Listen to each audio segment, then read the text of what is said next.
Thank you very much, David, and thank you for the invitation to speak at what is a really great symposium. I'm particularly impressed by the organisation of this, which seems absolutely flawless. My group is really interested in how synaptic plasticity, the process of increasing the strength of synapses, causes the binding together of subsets of cells within the hippocampus to form what we call a memory ensemble. So you get a group of pyramidal cells which are bound together to form all the elements you need to form a memory. And so what I'm going to do today is just talk about some data that we have that really puts this SK channel, so calcium activated potassium channels, really at the center of regulating this synaptic plasticity. And fortunately for the title of the symposium, we're also going to talk, I'm also going to show you quite a lot about how these SK channels are modulated by other receptors. Okay. So this idea of creating memory ensembles in the hippocampus can be represented something like this. So here we have a network of interconnected cells within the hippocampus, and of these cells there may be a few which represent elements of a particular scene, a particular memory that you might want to encode. And so obviously what's one of the famous things about hippocampus is that these cells will be fire in a location-specific manner. So they are place cells. And so if we study this in rodents, the classic John O'Keefe and others model is that as an animal runs through its environment, it will activate different cells within this network as it follows a particular trajectory. And because of the known properties of Hebbian synaptic plasticity, that is that when cells fire at the same time, they will be wired stronger together. The prediction from this is that actually, as a result of running through this pathway, what happens is that these cells, which have been activated at the same time, then become bound together by stronger synapses between them. So this is this idea that you can bind together subsets of these cells into a little memory of this particular environment that the animal has run through here. And what has become increasingly clear is that these sub-networks can then become reactivated during, in particular, sleep or quiet rest, when the animal goes through these transient high-frequency epochs known as sharp wave ripples. That's what occurs in the hippocampus. And during these little epochs here, what you find is that this sequence of place cells that the animal ran through is replayed at a very high frequency. And this process is thought to be important for the consolidation of these memories. And it's at this time point that we would expect that additional plasticity would be induced over and above what's been created here. And so what I'm going to talk about is these two different phases of memory formation and consolidation, and how SK channels may be important for both. Okay, so if we, as I said, the theory from Hebbian plasticity is that this activity here will create these stronger synapses between these place cells. And so quite a long time ago now, we set out to test that hypothesis by actually seeing whether place cell activity can induce synaptic plasticity.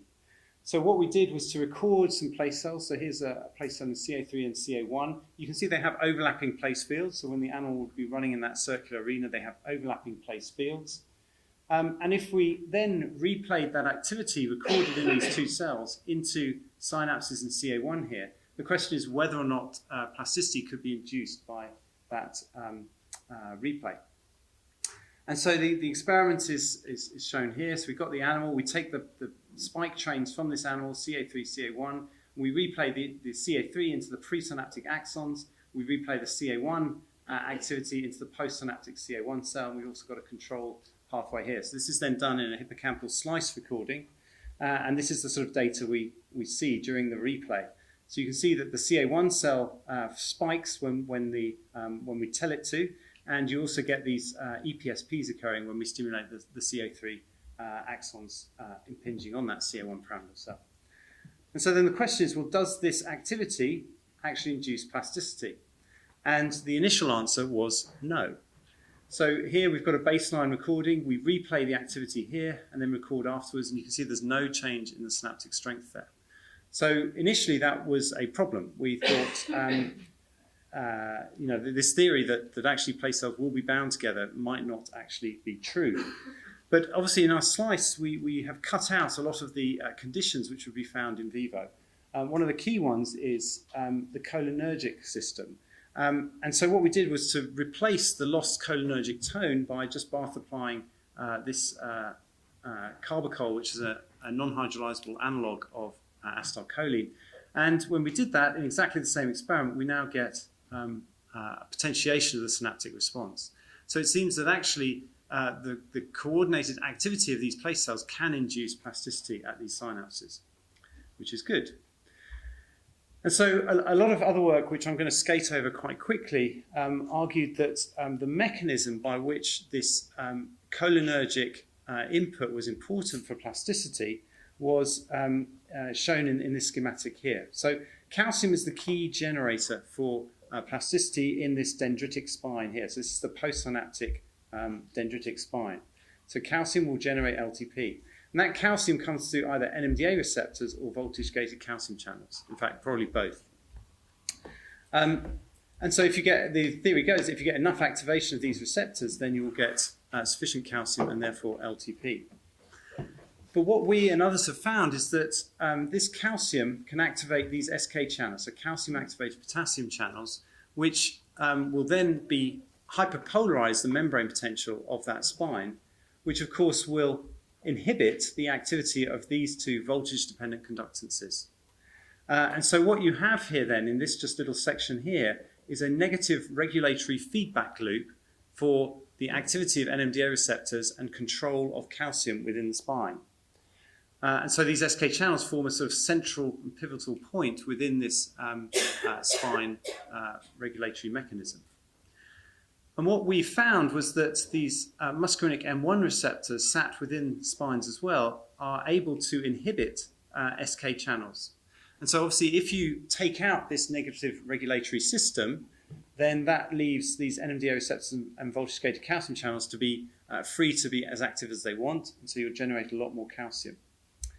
Okay, so our model then is that during place cell activity, during wakefulness, there's a lot of acetylcholine released, and so that is activating these M1 receptors, which is inhibiting these SK channels, and therefore opening a window for plasticity to occur for the animals to actually learn something new about their environment. So what I'd like to show you next is some experiments we did to really nail down how these SK channels are critically important for regulating this calcium and also the regulation by these G protein coupled receptors. So I'm going to show you in a little bit the direct measurement of this, which is to actually make recordings of the calcium transients within these very small postsynaptic dendritic spines. But first of all, I just wanted to show you some data that we had using a 3D biophysical model of a dendritic spine. So this is what's represented here. Essentially, it's a ball and stick model. So here's the spine neck, here's the spine head. What we've done is we've placed NMDA and AMPA receptors right at the top here, and we've placed some voltage-gated calcium channels just here. And then what we do is we challenge this spine with the type of activity that's thought to engage synaptic plasticity. So essentially, a presynaptic release of glutamate followed by 2 postsynaptic action potentials. So if I just run that video. So you see there's a lot of calcium coming in through those calcium channels, and that is very transient. It then decays and really doesn't come out of the spine neck at all. So it's all very much in the spine head. And using this model, we can then, and these simulations, we can then quantify the membrane potential and the calcium dynamics within the spine. So that's shown here. You can see the membrane potential does what you think it would do. The NMDA receptors are active and have a calcium current coming through them, as do the voltage-gated calcium channels. And importantly, using this model, we can obviously take in or out our SK channels as we like. And so actually we can mimic the effect of SK channel blockade, and you find that there is an effect on the calcium currents, particularly for the voltage-gated calcium channels. But what's really noticeable is that the activation of calmodulin down the bottom here, which is the key trigger for inducing plasticity. And so here you can see that once you block those SK channels, the calmodulin is really active to a much, much greater extent. So this non-linear relationship between calcium and calmodulin is what is really making these SK channel blockade really effective. Okay, so as I said, I've shown you this protocol here, and obviously when you get SK channel blockade, it seems to be much more effective at inducing plasticity. But typically in a slice experiment, we would do these experiments, and so this is then the same activity profile, 1 pre and 2 post stimuli. We would do it in the absence of a cholinergic agonist, and so in theory there's no way in which those SK channels are being inhibited, but we still induce plasticity just fine. And this is NMDA receptor dependent. This is just an NMDA receptor blocker there, just to show that it is NMDA receptor dependent. So what's going on here? Somehow we're able to engage plasticity, apparently without inhibiting those SK channels. But what we then wondered was whether there was some common signaling pathway that was being activated here. So here are your muscarinic M1 receptors. They are GQ-coupled G proteins, and they share very common signaling pathways with the mGluR group 1 metabotropic glutamate receptors. So we wondered whether somehow these mGluR1s might be active under these control LTP conditions. So the experiment we did then was to, again, do our same LTP experiment and apply various drugs to block either mGluR5 here or mGluR1. There's the two group 1 mGluRs. And you can see that the mGluR1 blocker blocks our LTP completely. So that makes us think that actually, yes, mGluR1 is effective and active here. And so we then went on to test this in more detail, looking at the calcium dynamics within these spines. So these experiments are done by recording from a CA1 pyramidal cell, down here in a slice again, and we load the cell with both a morphological dye, Alexa, and also a calcium indicator, Fluor5F. And then if we hone in on just a very small section of the dendrite and look at 2 spines here, so these are 2 synapses, we can do a line scan across these spines to measure the calcium transients that occur in response to synaptic challenge.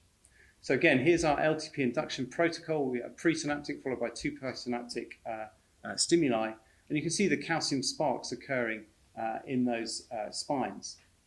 So you can quantify that down here. This is what they look like.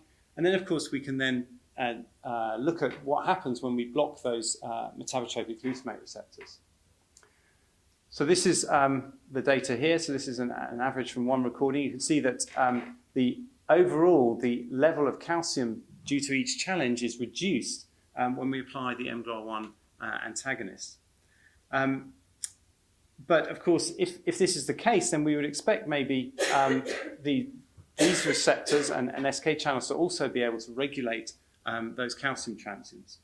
And so actually, apamim, which blocks SK channels directly, does show an increase in the calcium transients. So remember, if you block these, you relieve the inhibition of the NMDA receptors. So you get an increase in the calcium transients. Interestingly, this drug, GSK5, which is a muscarinic M1 receptor specific agonist, didn't really give us much effect on the calcium transients. That's the group data here. So this made us think that maybe this was actually quite good evidence that because the mGluRs are active anyway during these protocols, the addition of an extra M1 receptor activity wouldn't have any further effects on inhibiting SK channels. And so to test this occlusion theory, we formed an experiment where it's the same thing. We challenge the synapses with these LTP-inducing protocol. This is the control calcium transients. It gets reduced in the mGluR1 antagonist, but we can rescue it by applying the M1 receptor agonist. So you can see that in the group data here. That's the inhibition with, the depression of the calcium transient with the mGluR1 antagonist and the rescue with GSK5. Okay, so it looks like that both of these modulators of SK channels are acting through a common pathway. And we went back to the LTP experiments to show that this was also true. So here's our control LTP experiment here. This is blocked by the mGluR1 antagonist. I've shown you that before, but you can rescue it by applying either the SK channel blocker apamin or by applying the M1 muscarinic receptor agonist GSK5. So again, you've got these coordinated signaling mechanisms which seem to be able to both inhibit SK channels and allow plasticity to occur. Okay, so that's the summary so far. But actually, what we were then confused about in some ways is why would you have two different signaling mechanisms to open this window for LTP? But actually, maybe the reason is because these M1 muscarinic receptors are only going to be active during acetylcholine release. And so at other times, maybe these mGluRs could be important. And this was found to be, well, one of the pieces of data that gave us this idea was when we actually went and measured acetylcholine release within the hippocampus, hippocampus and the prefrontal cortex actually. And what we found is that acetylcholine levels are very much at highest when the animal is doing some kind of cognitive task. So that's these bars here on the T maze. It's quite high when they're just running around awake in their home cage, but really very low during either REM and particularly low during non-REM sleep. And it's during this non-REM sleep, as I mentioned right at the start, that we think of these place cell sequences being reactivated, consolidating memory and needing to engage further plasticity processes. So we wondered whether during here, these activity patterns during non-REM sleep would engage the metabotropic glutamate receptors, which would allow that LTP to occur. Okay, so again, we go back to these types of experiments where we record the activity of place cells when the animal is running along a track. We then let the animal sleep for a bit, or at least rest, and then we can see the reactivation of these place cells during these sharp wave ripples. And so the idea then is to replay this activity into our hippocampal slices. So we've got the activity from two different place cells, and we replay this activity into the slice.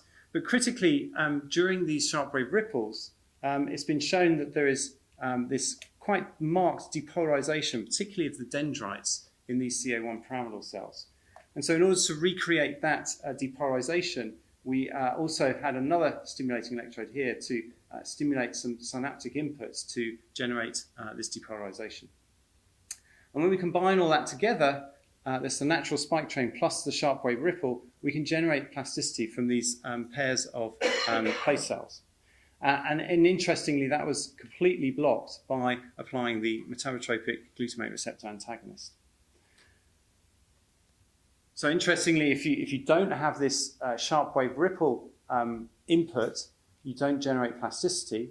And so we think that this sharp wave ripple input is what's actually engaging the metabotropic glutamate receptors. And we could show that because you can actually recover the plasticity by applying the M1 muscarinic agonist.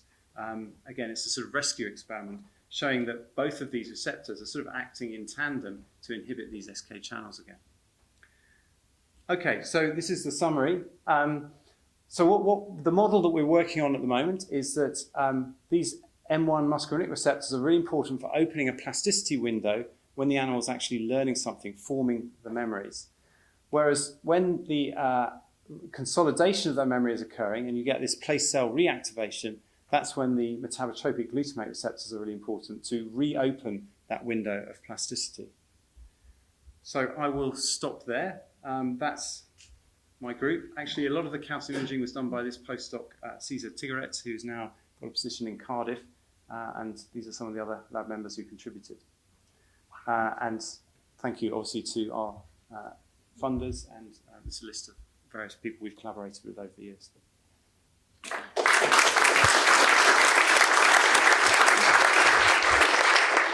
Thank you, Jack. Questions for Jack? Hiro.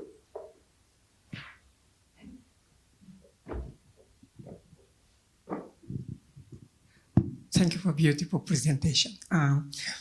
I wonder if the effect of mGluR1 activation are truly mediated by inhibition of SK channels, because activation of mGluR1 could do other various things.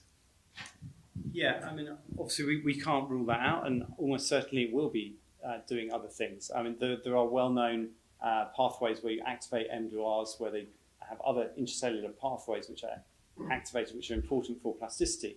So we certainly don't rule that out at all. I guess what we've focused on here is this opening up of this window by inhibiting these SK channels, which seems to be really critically important. But obviously, yes, we don't rule any of that out at all. Nathaniel.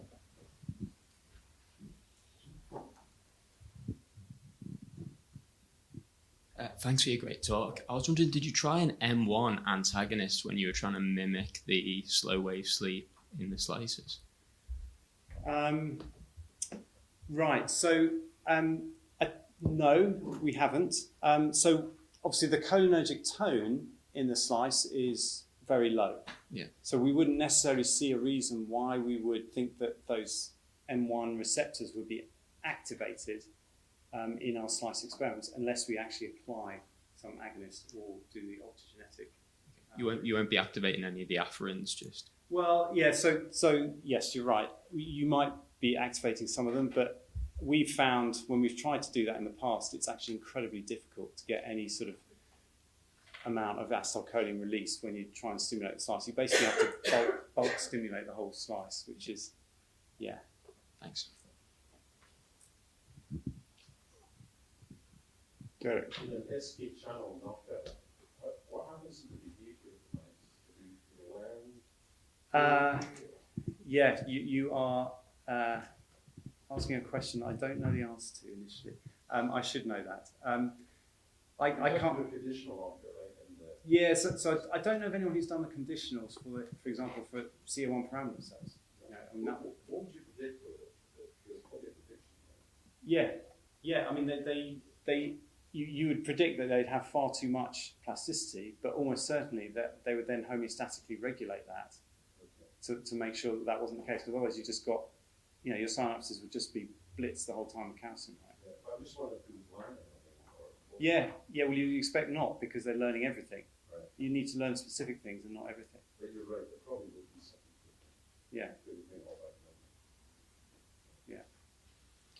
So I just wondered, do you know which subtype of SK channels that might be? And do you know if it's in all kind of spines, or do you have like specific spines which... Yeah, so we don't know definitively which SK channel it is. So John Adelman's data would suggest it's SK2, but there is some controversy around that, so I wouldn't necessarily stake my life on it. I think that, sorry, what was the second part of your question? Do you know if it's like more on like distal spines, proximal spines? Yeah. Or, what the distribution is? So we did do some analysis of that in the calcium transient. So we can then look at all the different spines we've analysed and seen whether we get an effect of, say, apelin or the mGluR inhibitor. And broadly, there was no correlation that we could see across all those spines, but pretty much all the spines do show, I mean, not absolutely, but they pretty much do show regulation by the SK. So it does seem to be fairly ubiquitous, but I mean, you need to do a much more thorough investigation of that to make a really strong conclusion on it. Okay. I got a quick question. The profile of the potentiation is rather slow. It was actually very noticeable that the difference when you use the GSK inhibitor activator and actually what you saw synaptically when you played the slow wave back. Can you comment on that? Yeah, so it's a really good question, and we've been puzzled about this for a long time as to why we don't get the very fast onset potentiation. And actually, we think it's because you tend to get that very fast onset when you have very high frequency activation patterns. And using the place cell trains or this sort of spike time dependent plasticity type protocols, we don't have that same high frequency. And that's why it seems to be slowly activating. It's also a really good argument for why you need to have control pathways. All right, on that note, thank you, Jack.